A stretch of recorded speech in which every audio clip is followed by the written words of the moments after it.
നിങ്ങൾ എത്ര സങ്കടത്തോടെയാണോ വേദനയോടുകൂടെയാണോ ഈ ലോകത്തിൽ ജീവിക്കുന്നത് എന്ന് തമ്പുരാന്, കർത്താവിന് നന്നായിട്ട് അറിയാം. അവിടുന്ന് നിങ്ങളെ സ്നേഹിക്കുന്നുണ്ട്.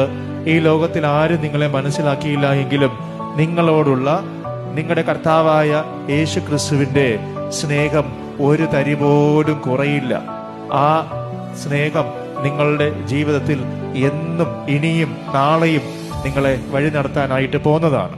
ആ സ്നേഹം നിങ്ങളോട് കൂടെ ഉണ്ടെന്ന് നിങ്ങളങ്ങ് വിശ്വസിച്ചാൽ മാത്രം മതി. അവന്റെ കരം പിടിച്ച് നിങ്ങൾ അങ്ങോട്ട് മുന്നോട്ട് പോയാൽ മതി.